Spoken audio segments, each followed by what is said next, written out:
Hello, मैं Sarika Mishra exam conquers channel में आप सभी का स्वागत करती हूँ। दोस्तों चलिए यूपी पुलिस जीएस के कुछ महत्वपूर्ण प्रश्नों का अध्ययन करते हैं। देखिए प्रश्न संख्या एक में पूछ रहा है, दक्षिण अफ्रीका में रहने की अवधि में महात्मा गांधी ने निम्न में से जिस पत्रिका का प्रकाशन किया उसका नाम था। देखिए दक्षिण अफ्रीका में रहने के दौरान महात्मा गांधी ने निम्न में से जिस पत्रिका का प्रकाशन किया उसका नाम बताना है। Option A Navjivan, option B India gazette, option C African, option C Indian opinion. तो इसका सही उत्तर होगा ऑप्शन डी इंडियन ओपिनियन। देखिए गांधी जी ने इंडियन ओपिनियन नामक अखबार निकाला था। क्या निकाला था? अखबार निकाला था। यह गुजराती, हिंदी, तमिल और अंग्रेजी में प्रकाशित होता था। तो देखिए यह इंपॉर्टेंट पॉइंट है कि इंडियन ओपिनियन कितनी भाषाओं में प्रकाशित होता था? 4 भाषाओं में, गुजराती, हिंदी, तमिल और अंग्रेजी में। प्रश्न संख्या 2 देखते हैं। 2 में क्या पूछ रहा है? 2 में पूछा है, एम.के. गांधी ने निम्नलिखित भारतीय राष्ट्रीय कांग्रेस के अधिवेशनों में से किस एक में सर्वप्रथम भाग लिया था? देखिए ऑप्शन ए लखनऊ अधिवेशन 1916, ऑप्शन बी कलकत्ता अधिवेशन 1901, ऑप्शन सी अमृतसर अधिवेशन 1919, ऑप्शन डी नागपुर अधिवेशन 1920। तो इसका सही उत्तर हो जाएगा ऑप्शन बी कलकत्ता अधिवेशन 1901 में। गांधी जी ने सर्वप्रथम किस राष्ट्रीय अधिवेशन में भाग लिया? तो कलकत्ता अधिवेशन 1901 में लिया था। प्रश्न संख्या 3 देखिए। 3 में क्या पूछ रहा है, गांधी जी दक्षिण अफ्रीका में कितने वर्ष रहे थे? ऑप्शन ए 20 वर्ष, ऑप्शन बी 21 वर्ष, ऑप्शन सी 16 वर्ष, ऑप्शन डी 15 वर्ष। सही उत्तर हो जाएगा ऑप्शन बी 21 वर्ष। कितने वर्ष? 21 वर्ष गांधी जी दक्षिण अफ्रीका में रहे हैं। देखिए गांधी जी 24 वर्ष की उम्र में 1893 ईस्वी में एक गुजराती व्यापारी दादा अब्दुल्ला का मुकदमा लड़ने के लिए दक्षिण अफ्रीका डरबन गए थे। वे जनवरी 1915 में भारत लौटे थे। तो देखिए गांधी जी कब गए थे? 1893 में गए थे और लौटे कब? जनवरी 1915 में लौटे थे। प्रश्न संख्या 4 देखिए। 4 में क्या पूछ रहा है, निम्न में से कौन एक सुमेलित नहीं है? तो एक तरफ घटना दिया है, एक तरफ वर्ष दिया है। तो चलिए बताइए चारों ऑप्शन में से कौन एक सुमेलित नहीं है? चंपारण 1918, अहमदाबाद मिल हड़ताल फरवरी मार्च 1918, खेड़ा 22 मार्च 1918 और असहयोग आंदोलन 1920 से 1922 ईस्वी तक। तो देखिए इसमें इन चारों में से कौन एक ऑप्शन सुमेलित नहीं है? तो इसका सही उत्तर हो जाएगा ऑप्शन ए चंपारण 1918। ये सुमेलित नहीं है। चंपारण 1917 में हुआ था। देखिए व्याख्या देखिए, चंपारण आंदोलन 1917 में भारत में गांधी जी का प्रथम सत्याग्रह था। तो यह भी प्रश्न पूछ लेता है कि गांधी जी का भारत में प्रथम सत्याग्रह कब हुआ और कौन सा था? तो चंपारण आंदोलन था 1917 में हुआ था। इस सत्याग्रह का प्रारंभ बिहार के चंपारण में प्रचलित तिनकटिया पद्धति के विरोध में किया गया था। तो देखिए चंपारण आंदोलन किसके विरोध में हुआ था? ये तिनकटिया पद्धति के विरोध में किया गया था। ठीक, तो इसका सही उत्तर देखिए ऑप्शन ए है ना इसमें। प्रश्न संख्या 5 देखिए। 5 में क्या पूछ रहा है, भारत के संविधान की प्रस्तावना में कितने प्रकार के न्याय, स्वतंत्रता, समानता एवं भ्रातृत्व का उसी क्रम में उल्लेख किया गया है?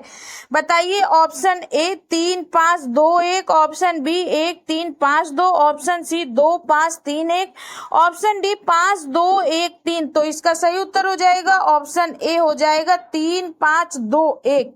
देखिए 3 प्रकार के न्याय की व्याख्या है, 5 प्रकार की स्वतंत्रता का वर्णन है, 2 प्रकार की समानता है और 1 प्रकार के भ्रातृत्व का वर्णन किया गया है संविधान की प्रस्तावना में। देखिए व्याख्या देख लेते हैं। भारत के संविधान की प्रस्तावना में 3 प्रकार के न्याय, 5 प्रकार की स्वतंत्रता, 2 प्रकार की समानता, 1 प्रकार के भ्रातृत्व का उल्लेख किया गया है। प्रश्न संख्या 6 देखिए, 6 में क्या दिया है, निम्नलिखित शब्दों में से कौन सा शब्द सन 1975 में भारतीय संविधान की प्रस्तावना में सम्मिलित नहीं था। ऑप्शन ए बंधुत्व, ऑप्शन बी संप्रभु, ऑप्शन सी समानता, ऑप्शन डी अखंडता। तो इसका सही उत्तर हो जाएगा ऑप्शन डी अखंडता। अखंडता सन 1975 में भारतीय संविधान की प्रस्तावना में सम्मिलित नहीं था। तो ये कब सम्मिलित हुआ ये भी देख लेते हैं।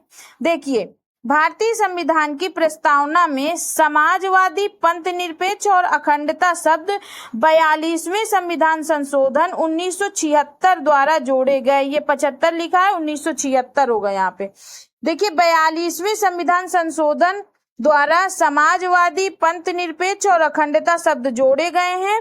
और 42वें संविधान संशोधन कब हुआ था? 1976 में। प्रश्न संख्या 7 देखिए, 7 में पूछ रहा है, निम्नलिखित में से कौन भारतीय संविधान की प्रस्तावना में उल्लिखित नहीं है? ऑप्शन ए सामाजिक न्याय, ऑप्शन बी आर्थिक न्याय, ऑप्शन सी राजनीतिक न्याय, ऑप्शन डी धार्मिक न्याय। तो इसका सही उत्तर हो जाएगा ऑप्शन डी धार्मिक न्याय। देखिए, 3 प्रकार के न्याय का वर्णन है, जिसमें धार्मिक न्याय का वर्णन नहीं है, सामाजिक न्याय का है, आर्थिक न्याय का है, राजनीतिक न्याय का है। प्रश्न संख्या 8 देखिए, 8 में पूछ रहा है, भारतीय संविधान का कौन सा भाग संविधान की आत्मा कहलाता है? ऑप्शन ए मूल अधिकार, ऑप्शन बी राज्य के नीति निर्देशक तत्व, ऑप्शन सी उद्देशिका, ऑप्शन डी संवैधानिक उपचारों का अधिकार। तो इसका सही उत्तर हो जाएगा ऑप्शन सी उद्देशिका। देखिए, भारतीय संविधान का कौन सा भाग संविधान की आत्मा कहलाता है? तो उद्देशिका कहलाता है। प्रश्न संख्या 9 देखिए, 9 में क्या पूछा है, निम्नलिखित में कौन सा भारत में भाषा के आधार पर बना पहला राज्य है? Option A Kerala, option B Madhya Pradesh, option C Andhra Pradesh, option D Uttar Pradesh. तो इसका सही उत्तर हो जाएगा ऑप्शन सी आंध्र प्रदेश भारत में भाषा के आधार पर बना पहला राज्य है। देखिए, व्याख्या में देखिए, सर्वप्रथम आंध्र प्रदेश का प्रथम राज्य के रूप में सृजन वर्ष 1953 में हुआ था। प्रश्न संख्या 10 में पूछ रहा है, महात्मा गांधी को सर्वप्रथम राष्ट्रपिता किसने कहा? देखिए, महात्मा गांधी को सर्वप्रथम राष्ट्रपिता किसने कहा था? Option A Jawaharlal Nehru, option B Vallabh Bhai Patel, option C Rajagopalachari, option D Subhash Chandra Bose. तो इसका सही उत्तर हो जाएगा ऑप्शन डी सुभाष चंद्र बोस ने कहा था। सर्वप्रथम गांधी जी को राष्ट्रपिता सुभाष चंद्र बोस ने कहा था। प्रश्न संख्या 11 देखिए, 11 में पूछ रहा है, गांधी के नाम के पहले महात्मा जोड़ा गया तो कब जोड़ा गया महात्मा? ऑप्शन ए चंपारण सत्याग्रह के दौरान, ऑप्शन बी रॉलेट एक्ट के विरुद्ध सत्याग्रह के दौरान, ऑप्शन सी 1919 ईस्वी में भारतीय राष्ट्रीय कांग्रेस के अमृतसर अधिवेशन में, ऑप्शन डी खिलाफत आंदोलन के आरंभ के समय। तो सही उत्तर क्या होगा? ऑप्शन ए चंपारण सत्याग्रह के दौरान इनको महात्मा कहा गया था। और किसने कहा था यह भी देख लेते हैं। देखिए, गांधी जी द्वारा चंपारण सत्याग्रह का सफल नेतृत्व करने के कारण रविंद्रनाथ टैगोर ने पहली बार उन्हें महात्मा कहा था। तो किसने कहा था? रविंद्रनाथ टैगोर ने महात्मा गांधी को सर्वप्रथम महात्मा कहा था। दोस्तों, अगर आप लोगों को ये वीडियो पसंद आ रही है तो प्लीज मेरे चैनल एग्जाम कॉन्कर्स को लाइक एंड सब्सक्राइब कर दीजिए, साथ में बेल आइकन का बटन भी दबा दीजिए। प्रश्न संख्या 12 देखिए, निम्नलिखित में से किस कारागार को गांधी जी ने मंदिर का नाम दिया? तो किस कारागार को गांधी जी ने मंदिर का नाम दिया था? Option A Naini, option B Yerwada, option C cellular, option D Aga Khan palace. तो किसको दिया था? इसका सही उत्तर हो जाएगा ऑप्शन बी यरवदा को। कौन सी कारागार को दिया था मंदिर का नाम? यरवदा को दिया था। देखिए, देखते हैं इसकी व्याख्या में। यरवदा कारागार में महात्मा गांधी को वर्ष 1930 में बंदी बनाया गया था। उसी दौरान महात्मा गांधी ने यरवदा कारागार को मंदिर की संज्ञा दी। अब यरवदा कारागार है कहाँ? तो महाराष्ट्र के पुणे जिले में स्थित है यरवदा कारागार। प्रश्न संख्या 13 देखिए, भारतीय संविधान की छठी अनुसूची में, कौन सी अनुसूची में? छठी अनुसूची में निम्नलिखित में से किन राज्यों के जनजातीय क्षेत्रों के प्रशासन से संबंधित है? तो देखते हैं इसके option. Option A Bihar, Chhattisgarh, Goa. Option B Meghalaya, Tripura, Mizoram. Option C Uttarakhand, Manipur, Jharkhand. Option D Nagaland, Arunachal Pradesh, Tripura. तो इसका सही उत्तर हो जाएगा ऑप्शन बी। छठी अनुसूची में मेघालय, त्रिपुरा, मिजोरम राज्यों के जनजातीय क्षेत्रों के प्रशासन से संबंध है। प्रश्न संख्या 14 देखिए, संविधान की 11वीं अनुसूची निम्नलिखित में से किससे संबंधित है? ऑप्शन ए नगर पालिका से। ऑप्शन बी पंचायती राज से। ऑप्शन सी केंद्र राज्य संबंध से। ऑप्शन डी भ्रष्टाचार निवारण से। तो 11वीं अनुसूची का संबंध ऑप्शन बी पंचायती राज से है।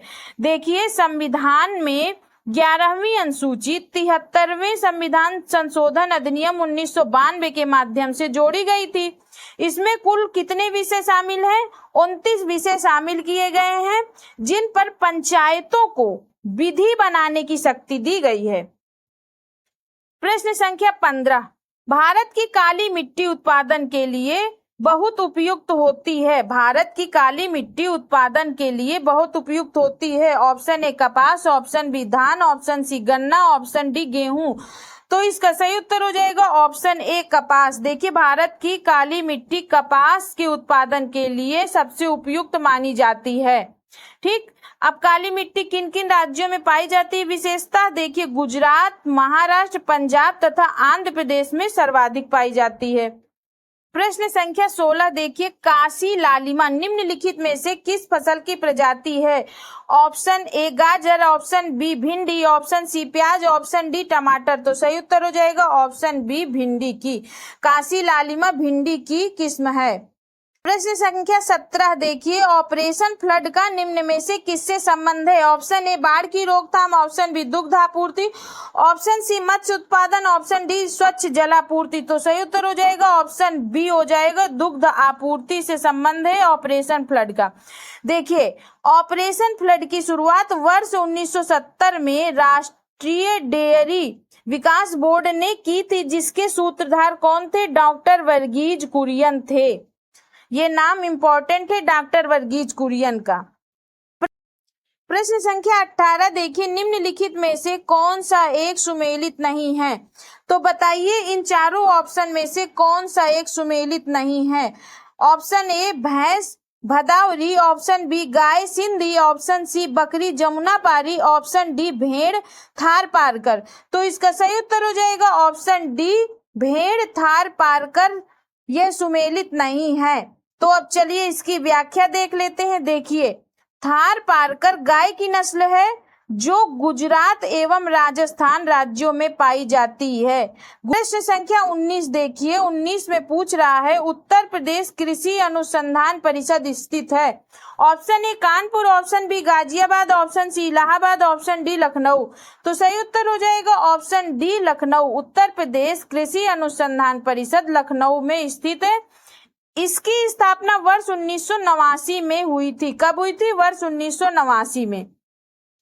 प्रश्न संख्या 20 देखिए, उत्तर प्रदेश में कृषक समृद्धि आयोग की स्थापना निम्नलिखित में से किस वर्ष में हुई थी? Option A 2016। Option B 2017। Option C 2018। Option D उपर्युक्त में से कोई नहीं। तो इसका सही उत्तर हो जाएगा ऑप्शन बी हो जाएगा 2017 में। देखिए, कृषक समृद्धि आयोग की स्थापना कब हुई थी? तो 2017 में हुई थी। ऑप्शन बी इसका सही उत्तर हो जाएगा। प्रश्न संख्या 21 देखिए, निम्न राज्यों में से कौन ट्यूबवेल सिंचाई के क्षेत्र में सर्वोच्च है? Option A Uttar Pradesh. Option B Bihar. Option C Punjab. Option D Haryana. सही उत्तर हो जाएगा option A Uttar Pradesh tubewell सिंचाई के क्षेत्र में सर्वोच्च है। प्रश्न संख्या 22 देखिए, 22 में पूछा है, भारतीय सब्जी शोध संस्थान स्थित है। Option A Varanasi. Option B Lucknow. Option C Mysore. Option D Bengaluru. तो सही उत्तर क्या हो जाएगा? ऑप्शन ए हो जाएगा वाराणसी में। ऑप्शन ए वाराणसी इसका सही उत्तर होगा। प्रश्न संख्या 23 देखिए, कृषि मूल्य आयोग की स्थापना की गई किस वर्ष में की गई थी? Option A 1955। Option B 1965। Option C 1970।